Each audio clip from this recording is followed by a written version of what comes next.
Today on The Young and the Restless, Sienna returns in time for Matt's release, Devon tears into Kane, and Sharon tries to manipulate Phyllis. On the Kane train, Ashby leaves a message for Amanda to call him, and then flashes back to Victor telling him to fix this or he'll never see his family again. On cue, Devon walks in and asks where Lily and the twins are. Devon tears into Kane, who insists they're fine but repeatedly refuses to tell him more. Ashby finally erupts, saying he's spending every minute of every day trying to find them. He would never, ever let anything happen to them. Devon fumes that Ashby is telling him nothing. Will he handle this like he did with Chance and Dominic? He demands Kane tell him who's behind his. Ashby warns if he does, they may never see them again. Devon, in turn, warns if anything happens to Lily and the twins, he will rain hell down on Kane. At the ranch, Nick rants about Matt Clark going free. Victor warns that he's disappeared since being released. He doesn't think he'd show his face in Genoa City. Nick's rage blossoms. He's heard all of this before.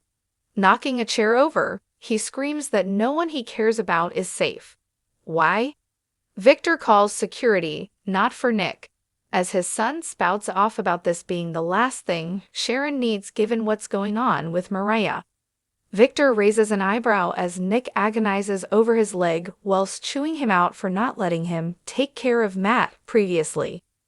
Nick keeps ranting and gritting his teeth for emphasis. This is gonna end, and it's going to be me who does it.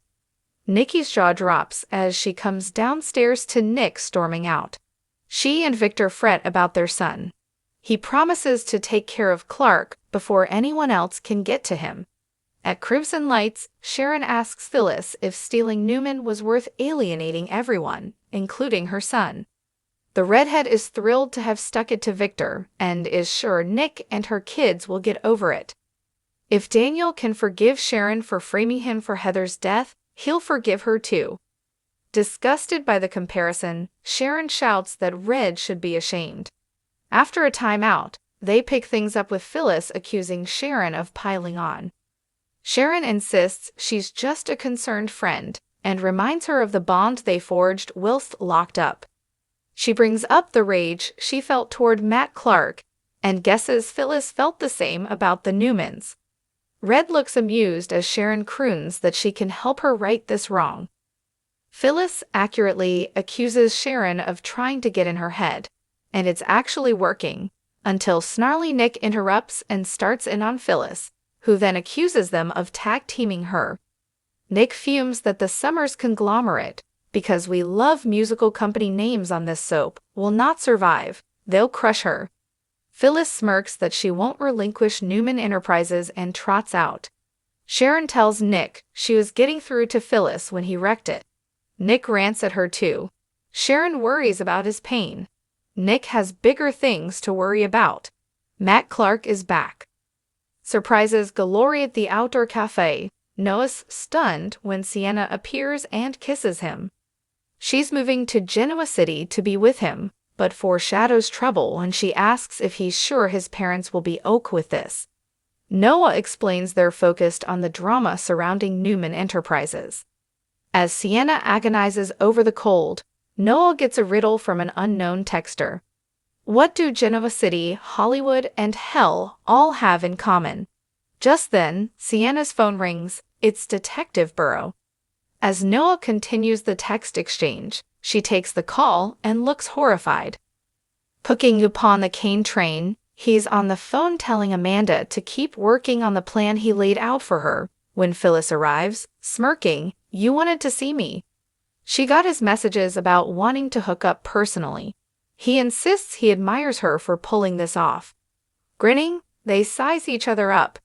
Noting that she saw Devon leaving, Phyllis guesses that Victor hasn't released Lily. She's sure Kane's lying to her to try and get her into bed to turn the tables on her. Dropping the facade, Kane tells her she's the only one who can turn this around for him.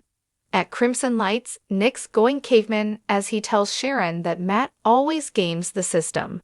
I cannot allow anyone else to take care of this. She asks what he'll do. Nick's going to put his ass in the ground. Sharon asks how he'll find Clark. Nick doesn't want her to worry her head about that. In the past, they were the target. This time, he is. At the ranch, Nikki tells Victor that Victoria's hoping to convince Summer to side with them against Phyllis. He doesn't like this idea given it could interfere with his plan. What he has planned with Kane will work out. Nikki wants more details, but he merely grunts that she'll soon find out. At the outdoor cafe, a panicked Sienna tells Noah that Matt's been released. He's not done with us.